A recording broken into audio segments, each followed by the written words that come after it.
Ada sejumlah kritik yang disebutkan atau menyebutkan bahwa Indonesia memang mengalami bonus demografi. Ini merupakan sebuah keunggulan dibandingkan dengan negara lainnya begitu. Tapi di waktu yang sama banyak juga angka pengangguran, dan juga kalau kita lihat dari perspektif kesehatan adalah angka stunting untuk anak-anak eh, di tengah masyarakat begitu. Kalau dari hasil riset BRIN sendiri mengenai angka stunting dan juga pengangguran, seperti apa Pak di tengah bonus demografi ini? Ya, jadi dengan jumlah penduduk yang sedemikian besar ya dan tantangan geografis yang jauh berbeda dengan negara lain, khususnya negara kontinen, memang itu fenomena yang tidak bisa dihindarkan kalau terkait dengan pengangguran. Karena itu terkait dengan bagaimana kita mendistribusikan ya pusat-pusat ekonomi yang ada di Indonesia ya. Dan selama pemerintahan Pak Jokowi kan itu sebenarnya sangat jauh terimprove ya. Karena apa? Karena mulai ada pemerataan ke Indonesia Timur misalnya ya. Tetapi tentu semua membutuhkan proses dan waktu gitu.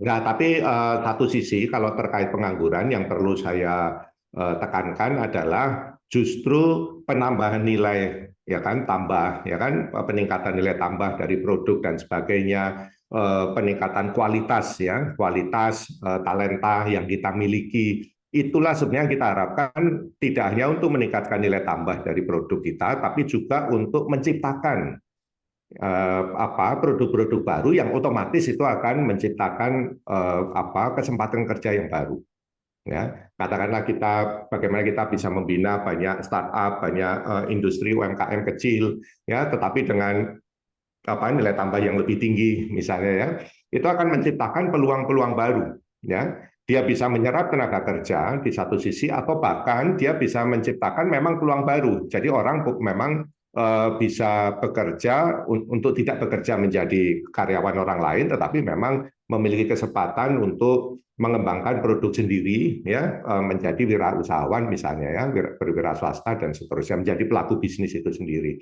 Jadi sebenarnya itu yang kita harapkan gitu. Oke, baik. Jadi kalau dari program kami yang di BRIN tadi itu biasanya yang 20% itu biasanya secara umum itu 20% akan menjadi akademisi lah ya, periset dan sebagainya, dosen dan seterusnya. Tapi yang 80% itulah yang akan masuk ke sektor-sektor di luar akademis ya. Mereka yang akan menjadi pionir-pionir baru, entrepreneur ya, teknopreneur baru ya di berbagai tempat di Indonesia gitu ya, karena mereka itu yang punya punya ide, dan mereka yang memiliki katakanlah background knowledge ya mengenai daerah-daerah itu dan dengan segala kelebihannya dan apa yang dia bisa lakukan untuk menciptakan nilai tambah baru di situ, menciptakan produk baru, memulai bisnis baru dan seterusnya. Jadi itu sebenarnya memiliki dua multiplier efek ya yang saling komplementer sebenarnya ya. Jadi di satu sisi meningkatkan pertumbuhan ekonomi, di sisi lain itu juga menciptakan lapangan kerja baru yang tadinya belum bisa dibayangkan. Nah, kalau bicara stunting, ini memang agak berbeda. Ya, jadi kalau dari hasil riset kami sudah melakukan riset terkait stunting ya, itu sudah cukup lama ya, berbagai tim riset kami di BRIN. Jadi stunting itu tidak selalu karena orang kan berpikir stunting selalu masalah kekurangan gizi, ya kan? Tapi kalau di era saat ini, stunting itu tidak selalu terkait dengan kekurangan gizi, ya kan? Meskipun efeknya memang orang kekurangan gizi, ya. Tapi problem utama, maksud saya bukan karena masalah kemiskinan semata, ya, gitu. Tetapi banyak justru kalangan keluarga yang mampu, tetapi mengalami stunting, ya, karena perubahan pola makan, gitu. Karena stunting itu kan terjadi dimulai dari usia 1.000 hari ya, sejak masih di dalam kandungan ya. Misalnya nih kalau kita ada, ya mohon maaf, misalnya ibu-ibu hamil ya yang di perkotaan kota besar itu malah suka menjaga makannya karena dia ketakutan akan misalnya penampilan misalnya ya. Nah, itu sebenarnya justru menjadi problem baru di fenomena stunting kita begitu ya. Jadi ini ada dua sisi. Yang pertama memang masalah kemiskinan, yaitu yang sudah jelas penanganannya. Yang kedua ini di masalah sosial budaya ya, lebih ke gaya hidup. Ya, nah ini penanganannya cukup berbeda begitu ya. Bagaimana kita bisa menangani stunting dari kedua sisi tersebut ya, gitu.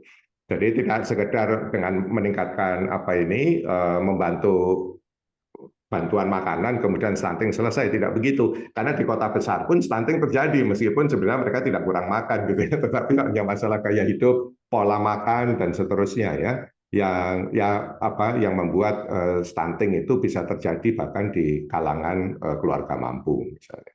Baik, ini jawaban yang menarik. Sebelum saya bahas sedikit soal fenomena stunting yang tadi Pak Handoko jelaskan, ini pertanyaan saya adalah kalau berkaitan dengan bonus demografi berkaitan dengan angka pengangguran tadi. Apakah kalau dari BRIN menemukan ada daerah-daerah yang menjadi sorotan begitu karena memang angkanya sangat ekstrim?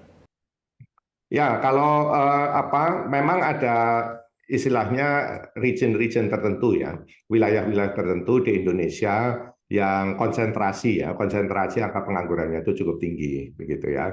Dan itu tentu harus menjadi perhatian kita semua, bagaimana kita bisa secara terfokus bahkan kalau perlu ya untuk menyelesaikan problem di daerah tersebut, gitu. Ya, setidaknya ya daerah tersebut tidak boleh tertinggal lah ya untuk dalam menikmati periode Bonus demografi. ya bonus demografi ini gitu ya. Baik, kalau begitu apakah kalau dari perspektif BRIN yang sudah dilakukan oleh pemerintah terkait dengan angka stunting yang cukup tinggi tapi alasannya agak berbeda nih dari yang sebelum-sebelumnya, apakah memang sudah tepat yang dilakukan oleh pemerintah? Mungkin apa yang sudah dilakukan dulu begitu? Ya, jadi kalau apa yang sudah dilakukan pemerintah saat ini kan kami ini fokus ke yang kemiskinan struktural tadi ya katakanlah ya, karena memang itu yang harus kita bantu gitu ya. Tetapi di lain sisi kalau untuk yang tadi saya sampaikan yang di stunting yang model stunting modern ya katakanlah tadi itu memang harus lebih dilakukan dalam bentuk kampanye ya. Kampanye peningkatan kesadaran ya khususnya untuk keluarga dan ibu hamil ya untuk mempersiapkan persalinan ya sejak dia usia 1.000 hari kehamilan sampai dia persalinan sampai balita lah putra putrinya ya gitu. Jadi itu lebih ke kampanye menurut saya bagaimana supaya anak-anak tidak terlalu banyak mendapatkan asupan pangan yang meskipun mereka mampu sebenarnya tapi kebanyakan asupan pangan yang kurang bergizi tapi membuat kenyang ya misalnya mungkin dari ciki makanan dan kue-kue dan sebagainya ya bagaimana mengatur pola makan di rumah itu kan sebenarnya lebih ke aspek budaya ya gitu. Jadi itu memang pendekatannya harus berbeda. Oke, baik. Terima kasih Pak Handoko. Itu tadi persiapan Indonesia dari perspektif BRIN untuk menuju ke periode bonus demografi. Pertanyaan saya selanjutnya, kalau dengan anggaran BRIN pada saat ini, berapa jumlahnya dan porsi terbesarnya ini untuk sektor apa, Pak? Ya, jadi kalau anggaran BRIN, jadi kalau kita total anggaran BRIN itu kurang lebih ya dari tahun lalu dan juga tahun ini itu ya sekitar 7 triliun ya gitu. Itu di luar tambahan anggaran untuk dana abadi riset ya yang kurang lebih 5 triliun ya. Dan tahun depan juga kita usulkan kurang lebih masih sama. Begitu dan sebagian besar itu memang kita habiskan untuk SDM ya nomor satu itu SDM ya termasuk belanja pegawai tentu ya karena SDM itu nomor satu ya kalau kita bicara riset komponen pertama itu adalah SDM semua negara juga sama yang kedua itu adalah untuk infrastruktur riset ya untuk infrastruktur riset gitu sedangkan untuk risetnya sendiri itu sebenarnya tidak terlalu mahal gitu ya selama infrastrukturnya terjamin ya infrastruktur ini tidak hanya pembelian alat baru tapi juga pengoperasian dan pemeliharaan ya gitu. Jadi APBN kami itu kami fokuskan sebenarnya untuk SDM ya termasuk pengembangan SDM dan pembelian alat baru. Sedangkan untuk pemeliharaan dan operasional alat itu kita bisa cukupi dari penghasilan kami ya penghasilan kami dari berbagai fasilitas dan layanan yang kita buka untuk publik ya gitu sedangkan untuk risetnya itu sendiri sebagian besar itu periset kami itu mendapatkan dari kompetisi ya dari kompetisi gitu baik itu dari eksternal di dalam negeri maupun eksternal di luar negeri ya. Oke, Memang polanya harus seperti itu ya. Kalau di luar negeri juga sama seperti itu. Karena dua ini SDM dan infrastruktur itu menjadi modal ya. Jadi artinya APBN kita itu dioptimalkan untuk menciptakan modal ya yang sifatnya itu jangka panjang ya, tidak dihabiskan pada tahun itulah, kurang lebih seperti itu. Oke, baik Pak Handoko. Lalu kalau dengan roadmap fokus kerja BRIN pada tahun ini seperti apa, Pak? Ya, jadi pada tahun ini, sejak tahun lalu sampai tahun depan, ya kami memang diminta untuk fokus untuk menangani masalah terkait dengan pangan dan energi. Ya, jadi oleh Bapak Presiden sudah jelas sejak awal bahwa tolong fokus ke pangan dan energi. Pangan itu termasuk kesehatan, ya, dan energi itu ya termasuk lingkungan hidup, ya, lingkungan apa, ya pokoknya lingkungan hidup lah, ya, seperti itu. Dan itu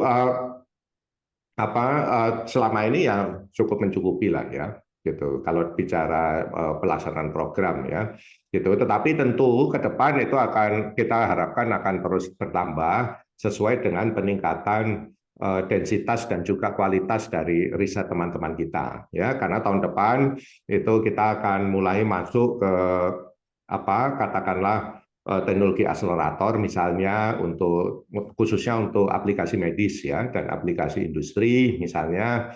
Kemudian juga kita akan masuk ke pengembangan satelit ya untuk remote sensing untuk penginderaan jauh ya. Ini juga penting untuk pangan ya, untuk monitoring bencana, untuk melihat zona penangkapan ikan, untuk melihat iklim dan juga lahan sawah, perkebunan dan sebagainya misalnya ya.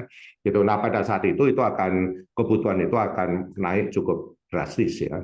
Gitu. Oke, baik. Itu berkaitan dengan pertanyaan saya yang terakhir nih, Pak. Ini kan sudah kurang lebih 5 bulan menjelang tahun 2024. Kira-kira target atau fokus BRIN di tahun depan yang merupakan tahun politik, merupakan tahun yang besar juga bagi Indonesia. Apa fokus BRIN di tahun 2024, Pak?